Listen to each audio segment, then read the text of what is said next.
Hi everyone, welcome to Virgo season. So, first things first, since mid-Leo season, Mars has been square Neptune retrograde. This Virgo season begins with the ending of that and the beginning of Mars square Saturn retrograde. So, issues that may have popped up during Leo season when it comes to surging ahead with blind faith.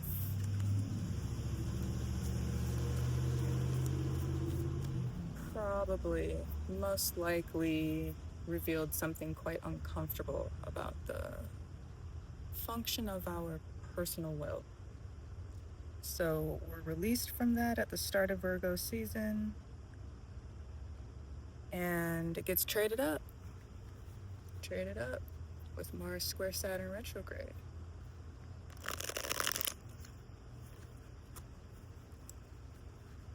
Keep in mind, pervasive learning is the theme. The easiest way through, pervasive learning.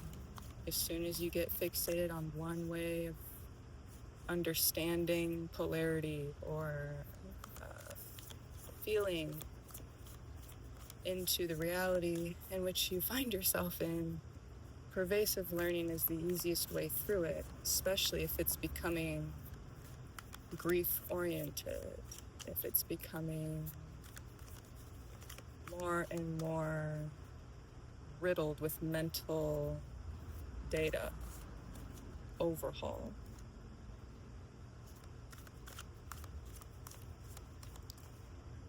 A few things before we really get into the cards and see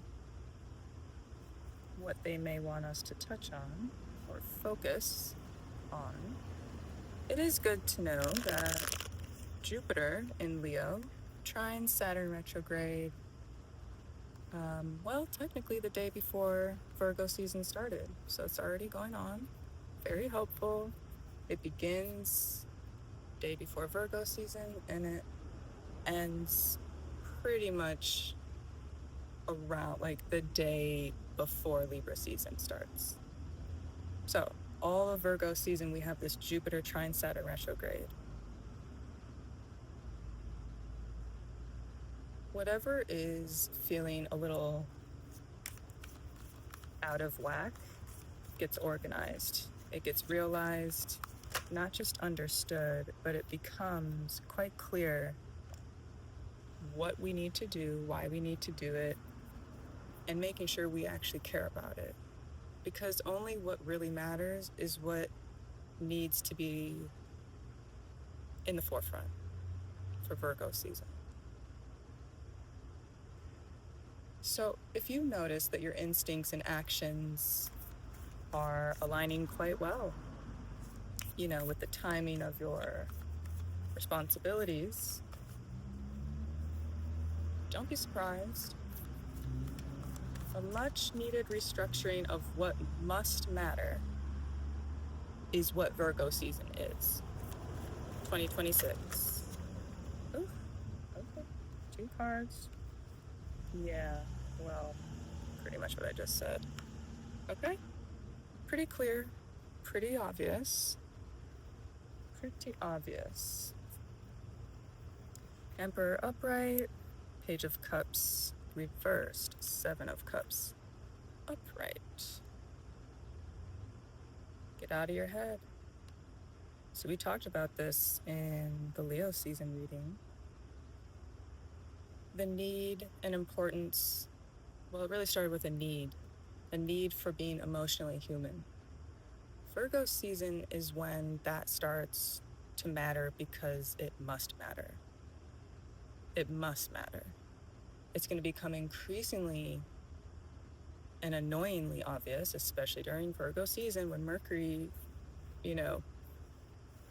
before Mercury moves into Libra, but pretty much all season long, it'll become increasingly more obvious to you where that's not a priority for people that you are surrounded by. Sixth house energy is Virgo energy. They are one and the same. So Virgo season is about sixth house stuff. Doesn't really matter what year it is. That's just the general mood. But when it comes to 2026, there's an exorbitant amount of quintiles going on just in Virgo season. I mean, some of them continue through Libra, but right now, for the next 30 days, basically, in a nutshell, it's about spiritual stamina. Okay, you have Chiron square Taurus, you have Venus, sorry, what am I saying? My bad. Chiron in Taurus, squaring, still since late May, Pluto. You also will have, eventually in the second half of this Virgo season, you'll have a Venus square Pluto. Those moods are very, very touchy, and the reaction speed is immediate when it comes to a high pressure square between you, your body, and other people, whether we're talking about sexuality, romance, dating, or just knowing, not believing, not even thinking, but just behaving as if you know you deserve to be alive, and also feel loved, and also be in love, and also give a fuck about stuff when the world is burning. That's the second half of Virgo season, and there's a bunch of helpful aspects going on. This is not an astrology reading, but the Page of Cups reversed and the Seven of Cups upright.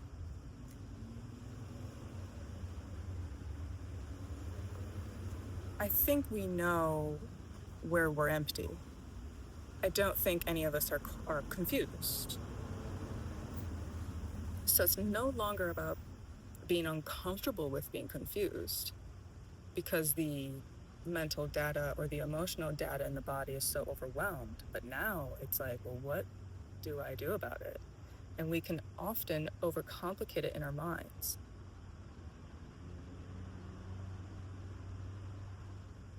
In the absence of angst, we get wiggle room. The muscles relax. The breath changes. What becomes a what if turns into some part of your creative process for moving forward, onwards, or at least being more inside of your own life. No matter what's going on around you, if you could treat your life like it is a privilege just to breathe, what would you do about that? How would you respond to yourself inside your head? Here we go with the music.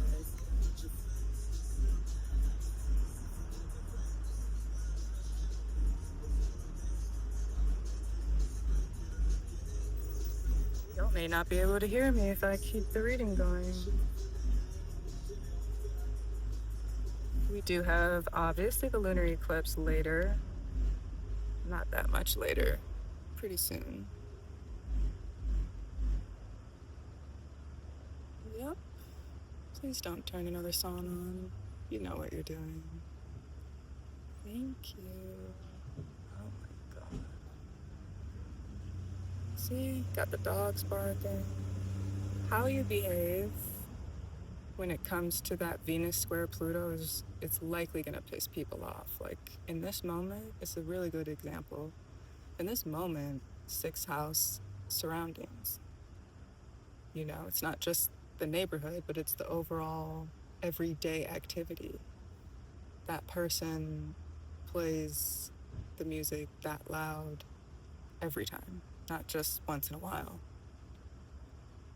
So, you know, and I just moved here, so I don't really know when to expect it, but I know it's probably never going to stop. And instead of approaching it in a square way, I just kind of hope that by the time I'm set and sat and ready for a reading, they don't come home to their house blasting and vibrating everyone's houses. Okay, back to the fucking reading. August 28th, we have a partial lunar eclipse, okay, during a full moon.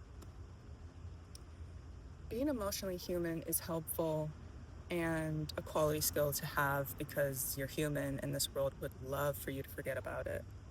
Seven of Cups upright, Page of Cups reversed. So the self-doubt needs to be suspended. If it's not, you risk the possibility. Jesus. Okay, so you risk the possibility of being really immature about how you perceive. And in Virgo season, if there's anything for you to do well, it is to perceive. Even if it's a negative fact, objectively. Perceive it in a way that helps you out. That's the least you could be doing. You know, I can't control the fact that that's just how that person wants to be, and they're obviously getting something out of it. And in the grand scheme of things, it's always short-lived, but it is always disruptive. But is that not an easy way to understand a lot of things about being a human? Like, how often is something really disruptive? And if it's short-lived, how glad are you for that? I don't know, maybe it's the Gemini in me, but we can make that playful to us. Sagittarius, Pisces maybe, but we can make it all playful. We can make it into a joke. We can make it into something that doesn't really bother us. It just becomes a part of the environment, but it doesn't take us away from what must matter to us. We don't give it enough power. Spiritual stamina. This Pisces lunar eclipse, considering the Page of Cups reverse and the Seven upright. Seven of Cups is Scorpio energy, and that's why bringing up Pluto matters, because while Scorpio is always tied to Pluto, it's the presence of the emotional impact when Pluto does square Venus later, and these cups become so pronounced, and you think to yourself, oh, I could just let a lot of these things end because my emotional participation or the emotional labor that I'm putting into this, you know, it's just adding to the self-doubt. And to be honest, in a mutable season, to lose a sense of your own creative power is the worst possible thing to happen, whether you bring it on knowingly or not. Creative blocks is basically that Page of Cups reversed, but to have the Emperor sitting there, you're aware. We're not confused. We see what it is that we're doing, and we're just going to change our approach to what we endure. There are inappropriate ways to endure things and inappropriate things to endure. I just said the same thing twice. You know what I mean? Like, you can endure something like when Mars squares Saturn pretty much this whole time. Mars, Emperor. When Mars squares Saturn this month,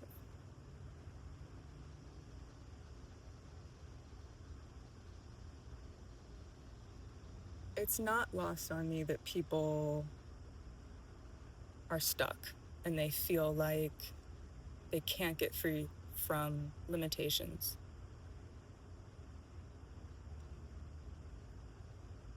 Whether you use social media or not, I think we can all sense and recognize that that's happening and always has been happening. But during a retrograde with Saturn, Mars can get a lot done in terms of why we endure For example, the violation of our own boundaries, versus perhaps restructuring our perspective so that we can clean those boundaries. We can make them into something that gives life back and keeps us from pouring outward into, just stuff that doesn't circle back. There's no return on your investment. So during a retrograde, regardless of the planet, but for example, this season, Mars square Saturn retrograde, it is a good time to fall back and observe where you are enduring limitations of whatever kind. And to also, in true Virgo fashion, recognize a good limitation for what it is and how you benefit from it and how it would be chaotic for you if you didn't have it. And if things don't work out for you, what if you just decide this month it's because you deserve better? Suspend your doubt. It's because you deserve better. You could write that on a Post-it note, put it on the mirror. Suspend my doubt, because I deserve better. There's way too many influences out here to let you be convinced only by the negative BS going on. So,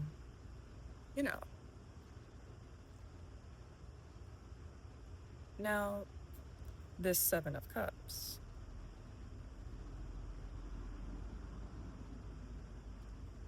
The lack of clarity, or perhaps more so the distractions that are not as present anymore, might get a second dip in the pool. Like you might dip your toe in the pool of doubting yourself, and that just gets you into this uninspired place where, you just get delusional in the worst ways about the opportunities that you don't even have going on, but you wish they were there. So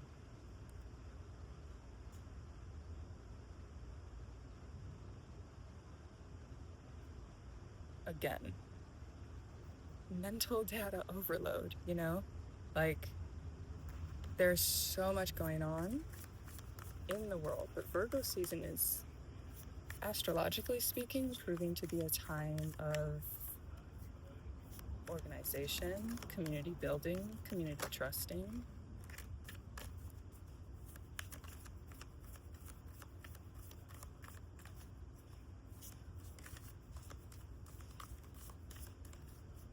Understanding which priorities deserve the most financial attention. And just getting yourself organized, doing the thing that will help you do the next thing. And then you're going to have to suspend judgment as well, because it's really hard to get things done and feel good about it if you're judging yourself the whole time, because you're not where you thought you should be or where you thought you deserved to be. Okay, so this whole spiritual, what did I call it? Spiritual stamina. Yeah.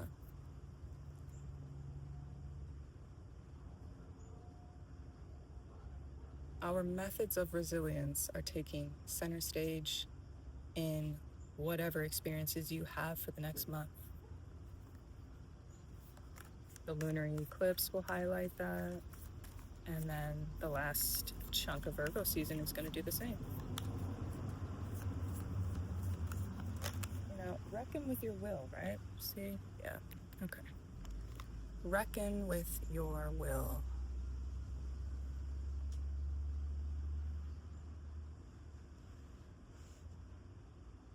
Okay, fuck it. There you go. This is the solution. Just put it there.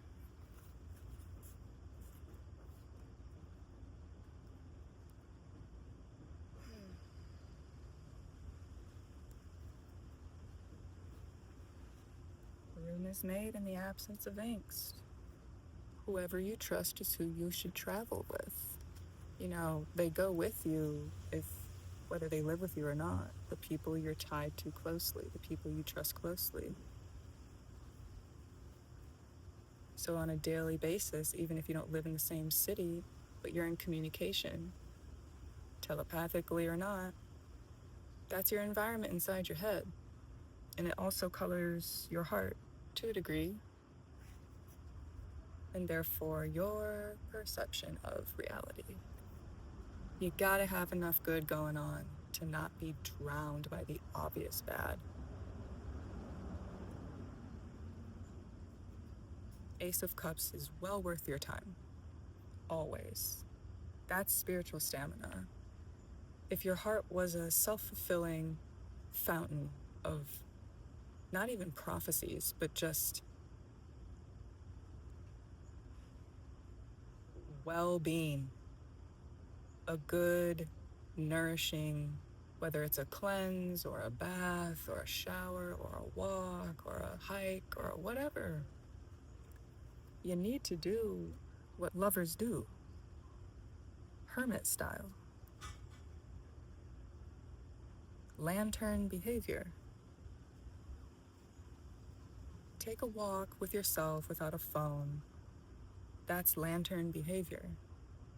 Change your point of view away from the place you sleep in, away from wherever you're at usually. Go somewhere else.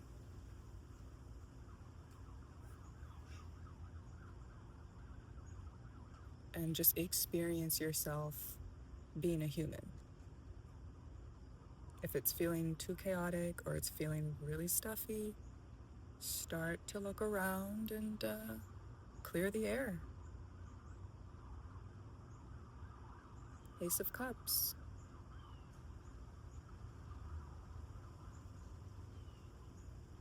Slow your roll a little bit and confirm what is good for you and your body.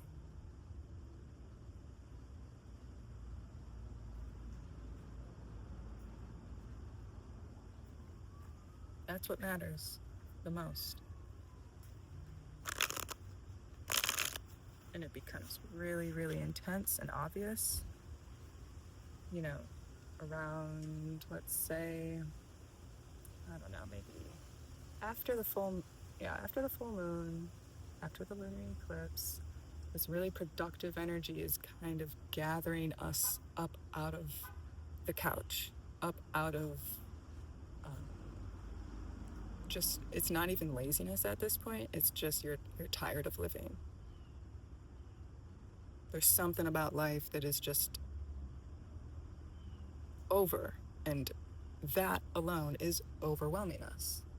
It's a very acute awareness that creates an acute stress. And I don't know, maybe y'all are like me and you were diagnosed with acute stress disorder. I don't know. The Virgo season this year, it's more positive than it could ever be negative. It's more helpful, it's more inspiring, it's more unifying than it could not be. I don't know what to compare it to, because most of it is like, no matter what harsh aspects are going on in the astrology, we're smart. We're smart enough. Be smart enough to love yourself in a way that actually helps you live, helps you breathe better. Really, really typical Virgo basics, you know? It's a month of wellness. It's a month where that is highlighted unto yourself, and also making it, it's clear in a way that is not confusing, and it's clear in a way that is also not depleting. The clarity of who can you connect with that is also building a better way of life.